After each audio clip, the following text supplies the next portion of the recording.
production.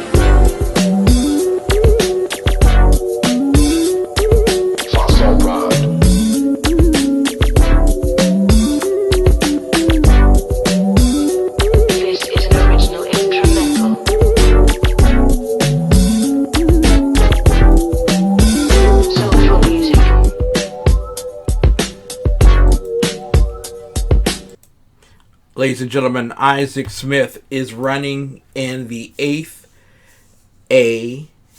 A06 district for the District of Columbia's 8th Ward for ANC Commissioner. It is a great joy to have him here with us tonight. It is a very important post, and what very few people realize about the Advisory Neighborhood Commission is that when Home Rule was started, the U.S. Congress considered the Advisory Neighborhood Commission to be virtually the House of Representatives for the District of Columbia. Unfortunately, it has been one of the most silent and obstructed bodies of governance in the District of Columbia. Isaac Smith is working to make a change. Isaac, first and foremost, I don't throw any punches. Let's get these things straight off the mat. You have been criticized by the radical left for being a white supremacist in urban America, trying to create havoc and chaos. What say you, sir? Why are they so thunderous in opposition to you? Well, as far as the white supremacist thing, I'll tell you what the people on the street that I'm talking to are saying in response to that. They laugh. They're like, really? In this neighborhood, this 97% black neighborhood, a white supremacist would move and run for office. People down here, they know it's a game. They know that it's a political smear, and they're unimpressed, and that's why you got more of my signs in people's yards than any of my opponents. The reason why the radical left has been so thunderous in their opposition is that Anacostia is hurting, and Anacostia has been hurting. We are having one of the deadliest years for our murder rate in over 30. We're having a rising drug problem. K2 and PCP are tearing not only Ward 8 apart, but also the city. Yes. Ward 8, the poorest ward in the city, has lost over 400 small businesses. The city has lost over 100,000 jobs. District-wide, over 30,000 DC families are facing eviction. So they have failed. What we are doing has failed. It has failed the people of DC. It has failed the people of Southeast. My neighbors have been asking for a second grocery store in the neighborhood for a very long time. And what did they get? They got a Whole Foods that I can't afford to shop at. And frankly, neither can a lot of my neighbors. And so the local political establishment has been very out of touch. It's been very unresponsive. And that with me going door to door, not running on ideology, not running on identity, but running on solutions and the practical interest that we all share by virtue of living close together, and saying, you know what? The gunshots in the middle of the night are waking me up too. And the city needs to prioritize crime prevention in this area, saying that, you know what, we do need another grocery store because that overpriced and understocked Safeway is not serving our community. And we need an affordable grocery store, not a Whole Foods. We need something like an Aldi, something that people can actually shop at instead of doing their shopping at the corner store or the liquor store, right? People talk about how folks in this neighborhood are dying at a higher rate of COVID-19, which is unfortunately true. But the fact is that while they're making a lot of hay in the media saying people down here are dying of COVID-19, people down here have been dying of high blood pressure, cancer, heart disease, and diabetes at much higher rates for a much longer time. And y'all never cared before. Y'all never reported on that before. Mm-hmm. And those underlying health problems that have been crises for decades now are what are fueling the higher rate of death by COVID-19. And when somebody shows up and is saying, this is what's going on, and we need to solve this, and I don't care if I have to go to City Hall, or if I have to go over their heads to Congress, or I have to go to the media, I'm going to get this solved. Well, suddenly they don't look very good. Exactly. And they'll say any name to prevent me from getting it. You speak about solutions, but you're talking about a group of people, a population that has basically been accommodative to answers. What is the difference for you between solution and answers? Well, I mean, there's the same tired old, platitudes that are given out by the DC politicians every election cycle. But I was talking with my letter carrier, and she was talking about how she's working hard and trying to do the right thing, but she can only get assistance if she picks up a drug habit, goes to prison, or lets a stranger get her pregnant. And so the real reason why I think people have been accommodating of these answers, as you call them, as opposed to solutions, is that the establishment has gotten in, they've dug in deep, and they've managed to run real problem solvers off, because those real problem solvers would upset the gravy train that's been keeping them wealthy for so long. And so they use harassment, intimidation, bribes, legal action, whatever they have to. And the citizens, unfortunately, have grown very accustomed to it and have simply decided, what, they're going to do what they're going to do. So we give up. The mayor says, and I don't know how often you've seen the mayor in your neighborhood. Maybe you can tell me. Never. Never in the time period that you live there. You've never seen her in your neighborhood. No. What the mayor says that she has been spending millions of dollars on tax increment financing for busboys and poets and for other economic developments that are going on in the 8th Ward. You, sir, are overlooking all of that. What say you? Well, the fact is that, first off, why do we need to spend millions of dollars to develop our real estate market out of the taxpayer coffers? Why do we need to spend millions of dollars? The answer is we don't. She's trying to create opportunities for her friends and for her supporters. But like I said, people in the neighborhood are trying to start businesses. They're telling me they're trying to start businesses. But when they go down to City Hall, they hit a mountain of bureaucracy and a wall of red tape. And even the ANC commissions are constantly bickering and are not very supportive.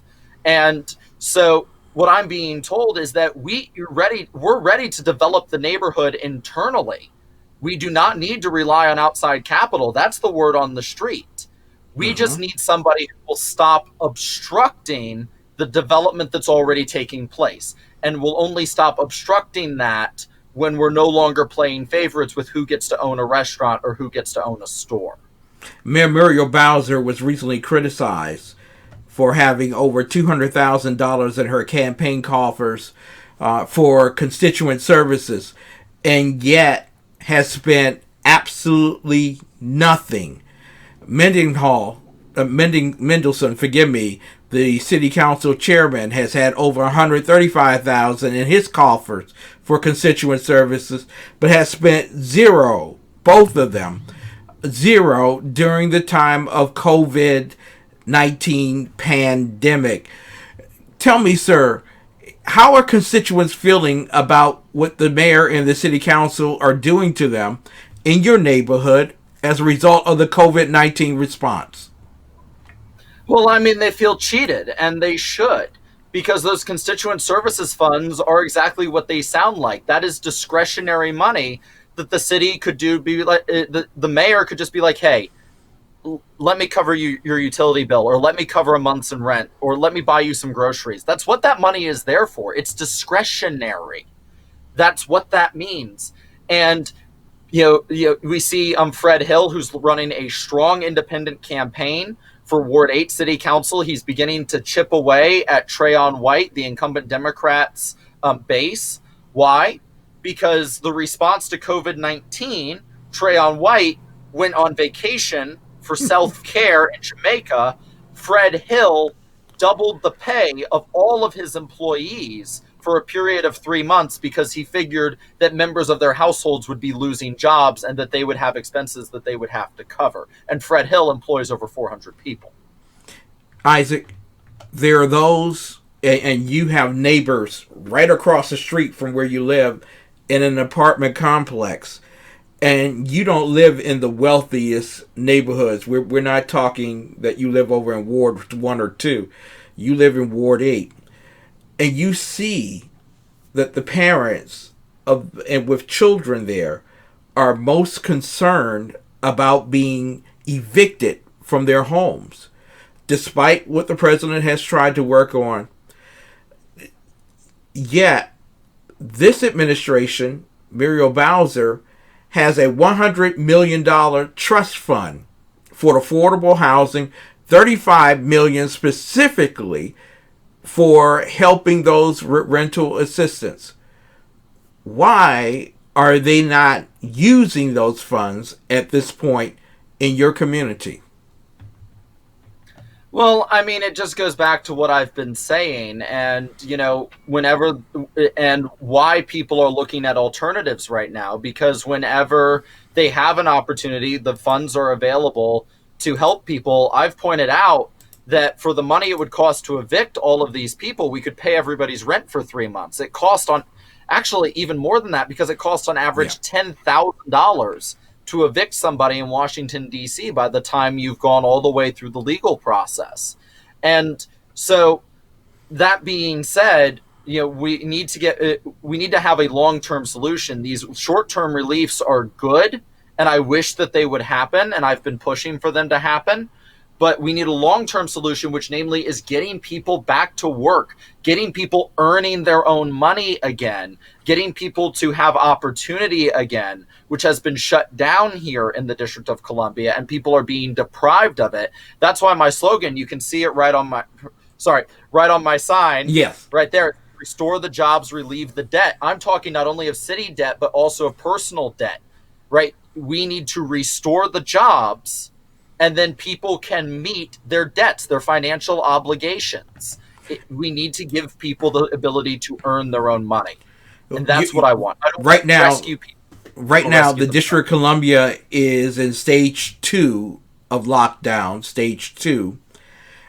There is no intent to go beyond stage 2 until sometime after the election. How is that affecting businesses in your community, businesses downtown, and as well the people in your community where they work? Well, like I said, we've lost over 400 small businesses in Ward 8 alone, and Ward 8 were the ones who could least afford to lose them. And furthermore, this is something that's often left out of that conversation. By having everybody doing distance learning, by keeping the schools closed, we have burdened our families with an unexpected childcare cost, whether having to purchase childcare, which most of them can't afford, or having to stay home, at least one parent staying home, and losing the income that they would gain from working. And it gets worse than this, because here in Ward 8 specifically, they've announced a plan because they said, hey, a lot of our kids here don't have internet. They're not able to do the distance learning. Yeah. So we're going to put them in classrooms, have a teacher babysit them, and have them distance learn from the computers. And I'm like, well, first off, you're going to put them in classrooms and you're going to have a teacher there. Why don't you just teach them like normal? That'd be good for them. And, but it gets worse than that, because first off, this is the only ward they're doing it in. And they said that the reason why they're only doing it in one ward, specifically Ward 8, and not in the other 7 wards, is because they want to see the effects this has on the spread of COVID-19. And that shows you in a sentence the attitude that the city establishment has to the residents of Ward 8. They believe that there is a deadly disease that is so deadly that children cannot go to school. But they are going to take the children of Ward 8 and put them in a classroom while still denying them full classroom services as an experiment to see how it spreads, to see how many people get sick, how many of their family members get sick, and what the fatality rates are. They're willing to run potentially fatal, large-scale human experiments on Ward 8 before they'll touch Ward 3 or Ward 5 or Ward 1. Wow, that is serious breaking news. Isaac Smith is running in the 8th Ward in District A06 for Advisory Neighborhood Commissioner.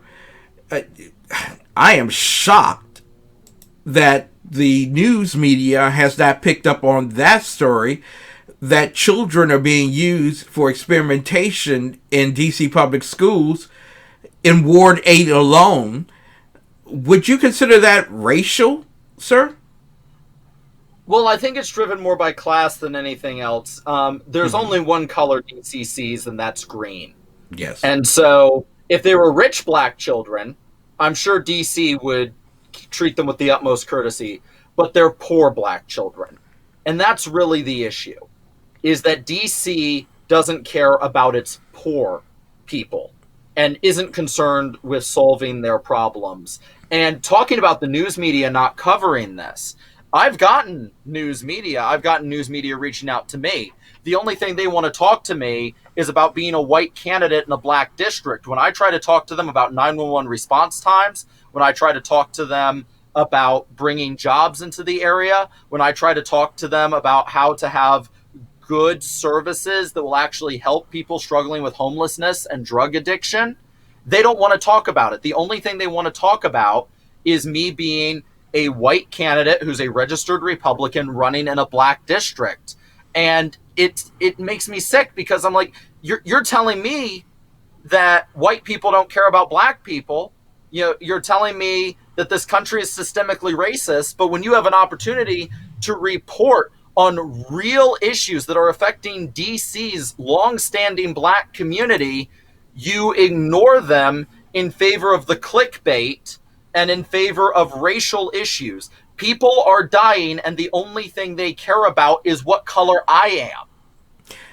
Isaac, how is that going to make it better? Isaac, there are those tonight in Ward 8 who will go to sleep with maybe one or two cops in their neighborhood on duty, and gunshots will ring out. There will be a couple of bodies on the ground, and the Washington Post won't cover it. WRC and the rest of the news stations won't cover it. Crime is a huge factor. What is your solution for crime, since this administration has defunded the police? Well, I've proposed that what we need is community policing. We need a police force that takes the issue seriously, and is also accountable, because there have been legitimate concerns about police accountability in the District of Columbia. But when I say we need community policing, we need to have more cops in the neighborhood. We need to get them out of their squad cars and out walking the beats. I want them going around and introducing themselves. Every cop gets a department phone, and I want them to be giving out business cards with a number to that phone, so that they, the individual officers, right, Officer McKinley, Officer Jackson, can go and build that rapport, so that when you have an issue, you're not just calling 911, you're not just calling whoever on the phone, you are calling an officer that you know, and who you know knows the neighborhood. Now, this solution does take manpower. It requires having enough cops that you can actually have regular patrols on foot of the neighborhood. But I've been saying, people ask me, Isaac, how are you going to fund this? We spend $119 million on a trolley car nobody rides. We only got $15 million from the police department. We could defund the trolley car. We could put $30 million towards the police department. We could put the rest, let me do the math in my head. Let's see, that's I want to say 99 million? About 85 million. 89 million? Yep. $89 million. Well, maybe we could use that to help fix our housing crisis and pay off the rent for some of these people who can't afford it. But you don't understand, that trolley is intrinsically responsible for creating a more mobile, government-centered trafficking and transportation system. I mean, don't you know the mayor, as a result of COVID-19, dropped the speed limit down to 20 miles per hour in the District of Columbia? Didn't we save lives that way? Well, whether they're saving lives or not, the issue with the trolley car is, first off, anybody that is emulating Portland does not know how to run a city. That city has been on fire for 150 days. The other thing is that how is this costing $119 million a year? And I'm going door to door. I'm interviewing people. Of the 200 odd people I've interviewed and asked them, how often have you ridden the trolley car? The record is 7 times from a man who's lived here for 20 years. How are we paying essentially $300 a foot per year of functioning trolley car? That thing runs for less than a mile. We're paying about $300 a foot every year to keep that thing running. We already have a bus covering the route. This is a classic example of DC pork, a corruption, and excess when they could be spending that money, which is so desperately needed by so many people here in the District of Columbia, especially in Ward 8. They could be spending it to help us in real, tangible ways. But no, it has to go to their vanity projects. Exactly. Isaac, there are some people who are watching tonight and saying, an advisory neighborhood commissioner. I mean, how important is that? I mean, should we be talking about the mayor and her role? Shouldn't we be talking about why is your role fundamentally more important than the mayor's role to the city? Well, let's start with the fact that if you can't fix what's right in front of you, why would you run out and try to fix the world? If you can't fix what's on your street, what's on your block, why would you try to fix the whole city? That's why I'm starting local, and I've always encouraged people to start local. The other thing, and this is a very tangible thing, the ANC commissions are necessary to approve all new business applications within their jurisdiction. And so as somebody that is saying, hey, in a neighborhood where over half of our commercial retail space is vacant, having somebody that has a pro-business attitude that will help approve your business and help support you as you're trying to get your business approved, so we can have clothing stores and restaurants and salons and boutiques and whatever else we may need. I'd love to have a hardware store, but we don't have one. I'd love to have a laundromat that's actually usable and not overrun with drug dealers. Yes. But we don't have one. And in order to get those things approved, you need the support of the ANC. And so I said, I can run for this office and try to bring some economic development in. I can try to get people to open up businesses, try to get the economy rolling in the local context and using the office appropriately as it was intended to be used. Isaac, there are some listening tonight, and I want to close out with this query, who are concerned that the COVID response by the mayor and the city council has a more malicious intent. And that intent is to speed up gentrification in Ward 8. Are you hearing those concerns, and what are your solutions for that? Well, I am absolutely hearing those concerns, because what it's done is it's pushing a lot of businesses out. It's pushing a lot of longtime residents out, and it's just destroyed the local economy, making it ripe for some big investor to come in and snatch up all the land. My response, besides the general message of economic empowerment that I've been pushing and those solutions that I've been pushing more generally, is I'm telling people, let's not give up the neighborhood so quickly. Yes. This is a historic neighborhood. This is the home of Frederick Douglass. It was settled as Uniontown. It was settled as a refuge for those who were recently emancipated from slavery during and shortly after the Civil War. That is something worth having, and that is something worth defending. And so don't give up the neighborhood. Know your potential, know what you're capable of, and just tell the city to get off your necks. Again, this neighborhood can turn itself around. It doesn't need me or anybody else to rescue it. Isaac Smith, running for ANC, the Advisory Neighborhood Commissioner, 8A06. When you have the opportunity to vote, make certain that you choose his name, Isaac Smith, in that particular ballot, especially the one that if you're going to mail it in, or if you're going to go to the... did we get a super voter ballot center for Ward 8, or was that only for west of the river? I'm still trying to figure that out. I mean, what I'd tell people right now is there is a secure drop box on MLK that's available. But our polling stations are frequently moved around without notice, and I'm still not sure that it's been finalized. So, wow. How can people support your campaign from around the country? There are people who are watching you tonight and saying, that's the type of initiative that I want to see in Charlotte. I want to see in Atlanta. I want to see in Dallas and Seattle and LA and Chicago and New York. I want that type of spirit in office, setting the tone for conversation with the establishment. How can they support your campaign? Well, so what I'm doing right now is that I have a donation link. The maximum legal donation that anybody can give me is $25 per person. I'm looking it up on my phone.